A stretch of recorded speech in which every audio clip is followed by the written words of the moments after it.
berbahagia.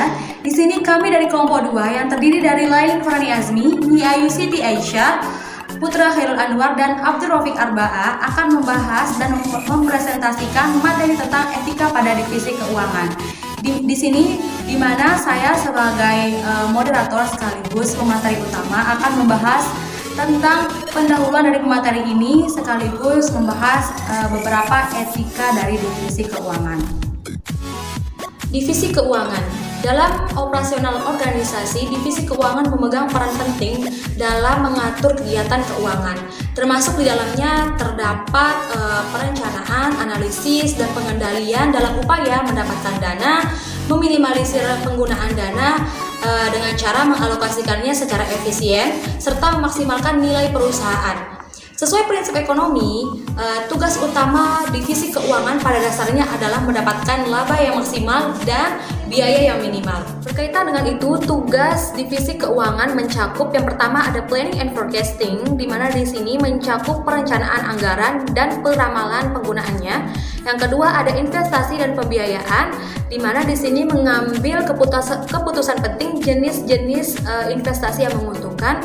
Yang ketiga ada pengkoordinasian dan pengendalian keuangan yang mengatur arus kas yang terkait dengan utang piutang, kemudian mengembangkan sistem serta prosedur akuntansi. Dan yang terakhir di sini ada interaksi dengan pasar modal agar perusahaan bisa mendapatkan dana serta surat berharga. Pembagian tugas dalam divisi keuangan terdiri dari yang pertama ada bendahara yang bertanggung jawab atas manajemen kas dan dividen atau keuntungan yang terkait dengan pemegang saham. Kemudian ada kontroler yang mengerjakan tugas akuntansi biaya dan manajemen. Pada praktiknya, divisi keuangan harus bisa berinteraksi dengan berbagai pihak yang terdiri dari beberapa divisi, antara lain ada pemasaran, ada penjualan, ada produksi, kemudian ada general affairs, ada public relation atau kehumasan, ada pajak, ada pemegang saham, kemudian ada investasi, perbankan, dan bursa efek, kemudian ada juga supplier dan kontraktor, kemudian ada penagihan. Ini ada beberapa etika pada divisi keuangan. Yang pertama ada jujur. Sifat pekerjaan pada bagian keuangan adalah menjalankan fungsi kontrol yang dimana di sini sangat memerlukan ketelitian. Maka dari itu sering terjadi kesalahpahaman ketika berinteraksi dengan bagian keuangan. Maka jujur adalah salah satu perilaku atau etika yang sangat berlaku atau sangat diperlukan di divisi keuangan. Karena kita akan dihadapkan dengan uang dan angka-angka, maka jauhkanlah diri kita dari perbuatan memanipulasi, tergiur akan uang, mencuri, suap menyuap, tidak amanah, dan lain-lain. Kemudian untuk etika berpakaian dari divisi keuangan ini sama saja halnya pada pegawai kantor umumnya, seperti memakai pakaian yang sopan, tidak terbuka, tidak mengganggu pandangan orang lain, memakai riasan bagi perempuan mungkin, untuk yang laki-laki juga bisa, mungkin untuk memakai skincare mungkin agar terlihat lebih ganteng ya ketika di kantor.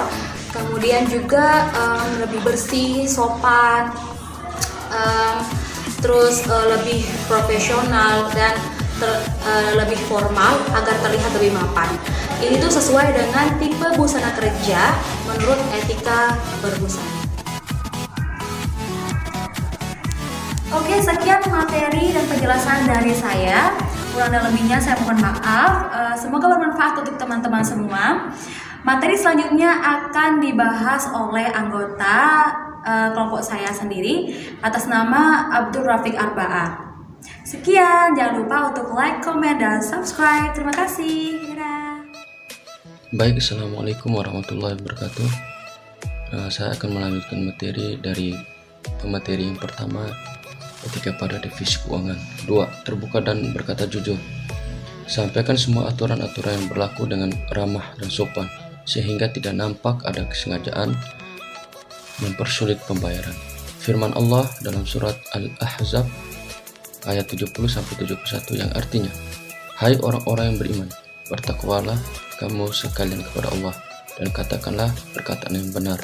Niscaya Allah memperbaiki amalanmu dan mengampuni dosa-dosamu. Barang siapa yang menaati Allah dan Rasulnya, maka sesungguhnya ia telah mendapat kemenangan yang besar. 3. Jangan menunda pembayaran. Upayakan agar tidak menunda pembayaran, karena hal ini akan membuat masalah dan citra yang tidak baik. Apabila keadaan keuangan belum memungkinkan melakukan pembayaran kepada karyawan dan supplier ataupun pihak manapun dan kemudian berjanji, maka tepatilah. Surat Al-Isra ayat 34 yang artinya, dan penuhilah janji, sesungguhnya janji itu pasti diminta pertanggungjawabannya. 4. Kontrak kerja, utang piutang, dan saksi. Selain divisi HRD, divisi keuangan bersama-sama yang bagian penjualan sering terlibat dalam pembuatan kontrak terkait dengan sistem pembayaran atau utang piutang dengan distributor, pemasok, kontraktor proyek. Dalam hal pembuatan kontrak, Islam mengajarkan agar selalu menghadirkan adanya saksi untuk pembuktian jika terjadi pelanggaran daripada janji yang tertuang dalam kontrak. Dalam surat Al-Baqarah ayat 282 disampaikan, yang artinya, wahai orang-orang yang beriman, jika kamu bermuamalah tidak secara tunai untuk waktu yang ditentukan, hendaklah kamu menuliskannya, dan supaya seorang penulis di antara kamu menuliskannya atau mencatat dengan benar. Dan janganlah penulis enggan menuliskannya sebagaimana Allah mengajarkannya, maka hendaklah ia menulis, dan hendaklah orang-orang yang berhutang itu mengimiakan apa yang dituliskan itu, dan hendaklah ia bertakwa kepada Allah Tuhannya, dan janganlah ia mengurangi sedikit pun daripada hutangnya. Jika yang berhutang itu orang-orang yang lemah akalnya atau lemah keadaannya, atau dia sendiri tidak mampu mengimlakkan, maka supaya walinya mengimlakkan dengan bersaksikanlah dengan 2 orang saksi dari 2 orang lelaki di antaramu. Jika tak ada 2 orang lelaki, maka boleh seorang lelaki dan 2 orang perempuan dari saksi-saksi yang kamu ridhoi, supaya jika seorang lupa maka seorang mengingatkannya. Janganlah saksi-saksi itu enggan atau memberi keterangan apabila mereka dipanggil, dan janganlah kamu jemu menulis hutang itu, baik kecil maupun besar, sampai batas waktu membayarnya. Yang demikian itu lebih adil di sisi Allah dan lebih menguatkan kesaksian dan lebih dekat kepada tidak atau menimbulkan keraguanmu.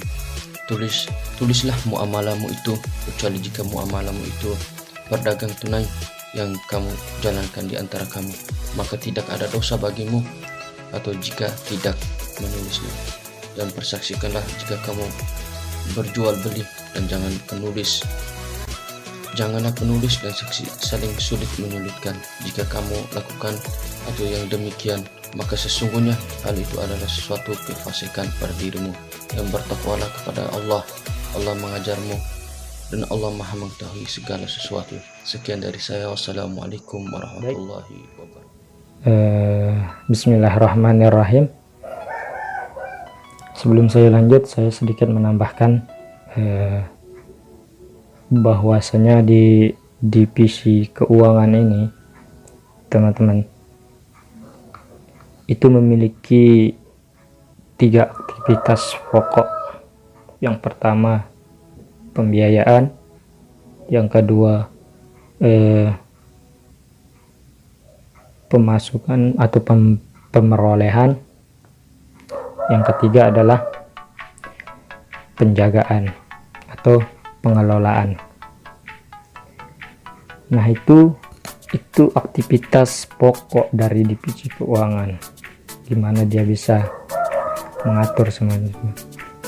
Nah, kemudian dari aktivitas tersebut maka perlu ada etika untuk mengelolanya atau untuk menjalankannya. Nah, tadi sudah disebutkan beberapa etika di dalam divisi keuangan. Nah, saya melanjutkan di sini yang keempat, yaitu kontrak kerja ya. Nah, kontrak kerja, utang piutang, dan saksi. Di dalam divisi keuangan, teman-teman, jika melakukan kontrak kerja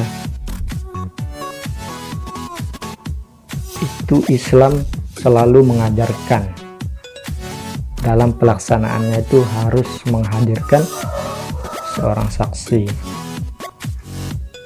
karena nantinya saksi ini yang akan memberikan penjelasan secara independen, ya, tidak melebihkan, tidak mengurangi. Jikalau nantinya kedua belah pihak terjadi suatu yang tidak diinginkan begitu, atau menyimpang dari kontrak kerja, nah itulah fungsinya nanti saksi. Etikanya begitu, ya, harus di dalam kontrak kerja itu harus ada saksi begitu. Nah kemudian yang kelima, itu tidak boleh ada dua harga di dalam satu transaksi. Nah teman-teman, di sini ada namanya, misalkan ada namanya bayar cash dan bayar secara kredit atau nyicil. Nah,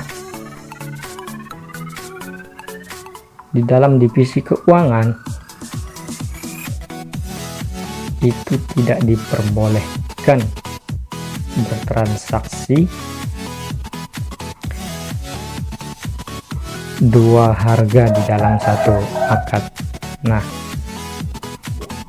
di sini Islam sangat-sangat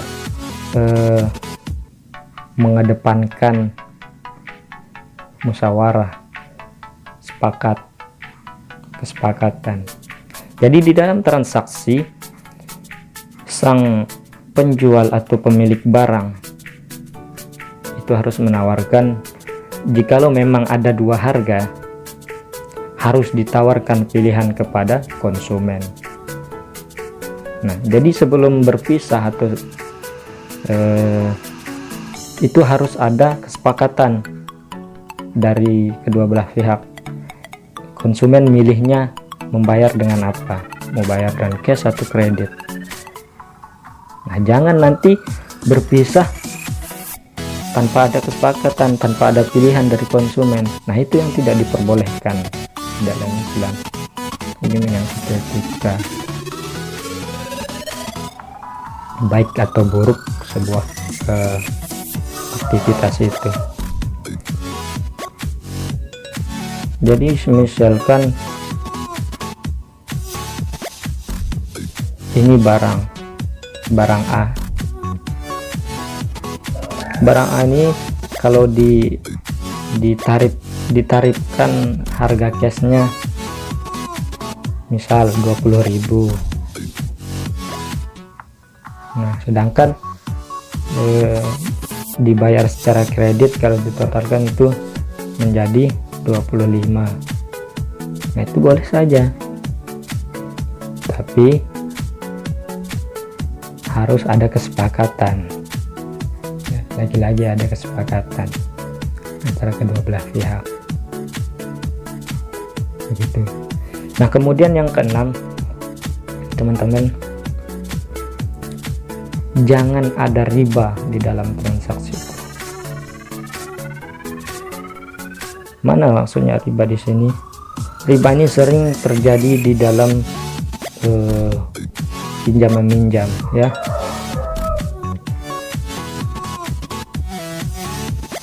Riba ini adalah apa namanya? Menjatuhkan denda atau beban kepada peminjam, ya. Contohnya peminjam atas keterlambatan pengembalian uang yang dipinjam begitu. Secara linguistik atau secara bahasanya ini riba ini itu tumbuh, ya. Jadi teman-teman, jangan samakan riba dengan penanaman modal atau investasi. Secara sepintas memang sama arti bahasanya. Penanaman modal artinya tumbuh juga, tumbuh, riba juga tumbuh. Cuman yang membedakan di sini adalah lagi-lagi etika. Ya, riba itu dia tumbuh karena waktu, tanpa dikelola, dan itu menjadi kebijakan dari satu pihak saja, yaitu sang yang memberi pinjaman. Sementara penanaman modal atau investasi itu dia juga tumbuh, cuman dikelola oleh tempat di mana dana ini atau modal ini ditanamkan. Misal si A mau investasi ke si B atau menanam modal si B, maka si B yang mengelola, begitu, sehingga si A mendapat keuntungan dari hasil pengelolaan si B itu. Nah, itu boleh, karena itu menanam modal investasi. Yang tidak boleh itu tidak dikelola sama sekali, seperti riba. Itulah mengapa di dalam Al-Quran dilarang riba itu, praktek riba itu.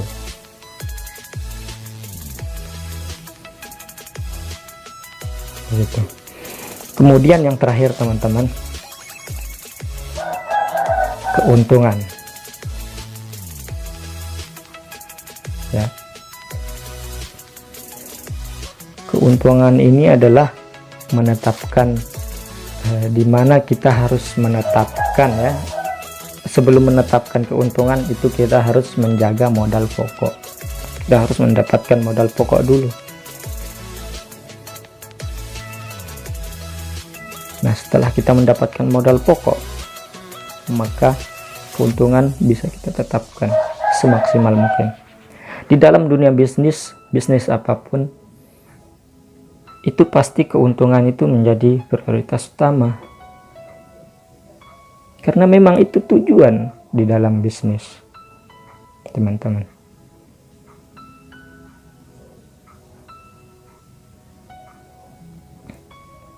Nah, di sini dalam menetapkan keuntungan itu harus berdasarkan total biaya produksi dan operasionalnya. Itu harus kita pertimbangkan, teman-teman. Tidak asal muasal keuntungannya sebegini-begini.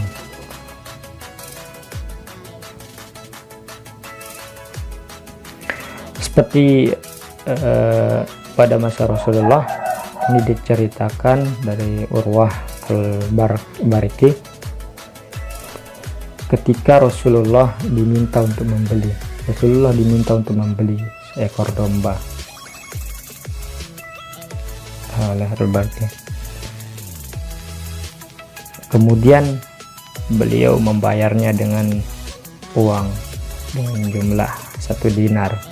Nah, selanjutnya sang penjual tadi dengan uang 1 dinar tersebut, ia bisa membeli 2 ekor domba. Nah, lalu kemudian 1 ekornya lagi dijual 1 dinar. Nah, di situ pada saat itu Rasulullah mendoakan sang tadi yang menjual domba tersebut. Dalam artian Rasulullah ini sangat senang dengan usaha bisnis sang pemilik domba tadi, begitu. Jadi kalau di masa sekarang itu bisa kita sebut apa ya, grosir, ya. Kita mengambil barang dari pensuplai, kemudian kita jual. Kita mengambil barangnya dengan harga segini-gini, kita jual harga segitu juga, cuman barangkali bisa saja kuantitasnya ditambah atau harganya yang dikurangi, begitu sebaliknya. Jadi intinya, kesimpulannya di dalam keuntungan ini teman-teman, itu pengelolaan modal pokok ya, pengelolaan modal pokok seperti investasi tadi. Nah, sebelumnya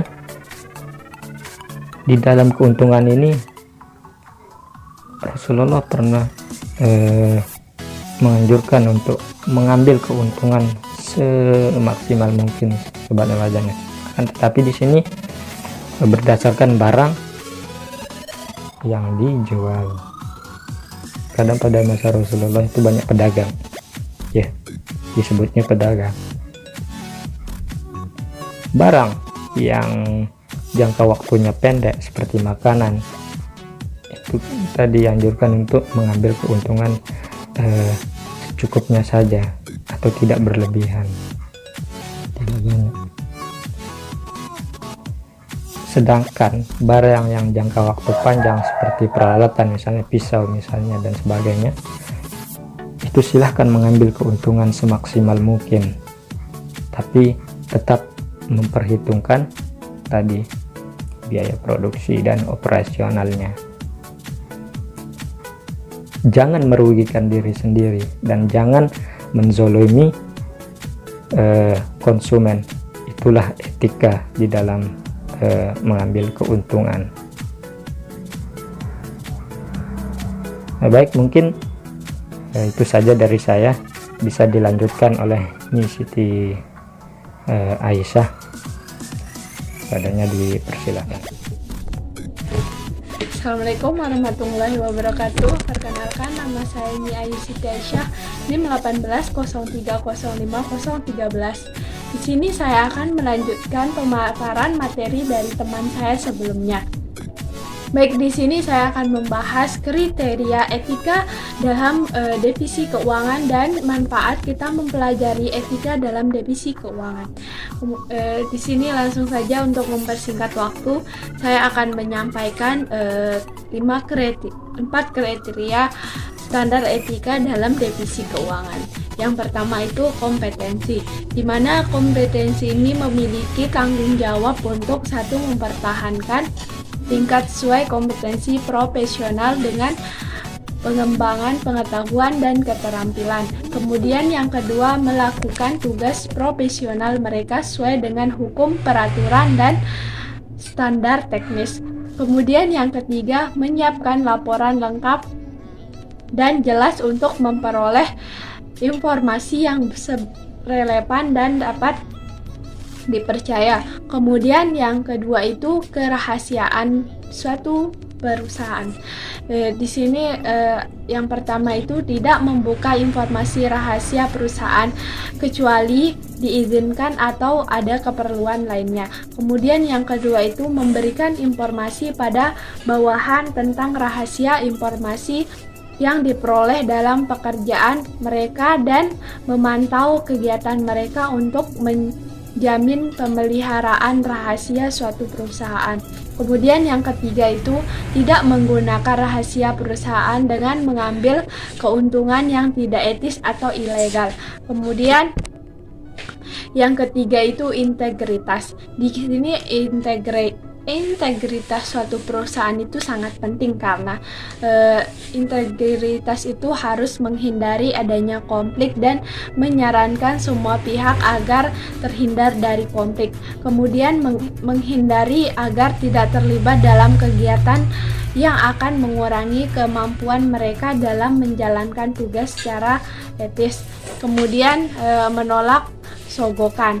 Di sini menolak sogokan merupakan integritas suatu perusahaan agar mereka dapat dipercaya oleh suatu perusahaan lain yang ingin bekerja sama dengan mereka. Kemudian tidak melakukan aktivitas negatif yang dapat menghalangi tujuan organisasi tersebut. Kemudian yang keempat itu objektivitas. Di sini objektivitas menyebarkan informasi yang cukup dan objektif. Kemudian objektivitas di sini memberikan informasi relevan untuk bertujuan agar dapat memberikan pemahaman yang jelas kepada suatu perusahaan yang ingin bekerja sama dengan perusahaan tersebut. Kemudian di sini saya akan menyampaikan manfaat mempelajari etika bisnis dalam divisi keuangan. Yang pertama itu dapat mengetahui laporan keuangan yang disajikan transparan, kredibel, dan akuntabilitas. Kemudian yang kedua itu dapat melihat keadaan perusahaan apakah berjalan dengan baik atau tidak untuk memberikan data kepada pihak eksternal atau internal. Kemudian yang keempat itu data keuangan dapat diketahui sumber-sumber dana yang didapat serta aktivitas-aktivitas biaya apa saja yang dijalankannya. Kemudian yang kelima, dengan adanya etika bisnis maka perusahaan maupun masyarakat semakin percaya oleh pihak pemegang saham tersebut karena sudah menjalankan etika-etika bisnis dalam tatanan yang benar. Mungkin ini saja pemaparan materi dari saya dan ini merupakan penyampaian materi terakhir dari kelompok kami.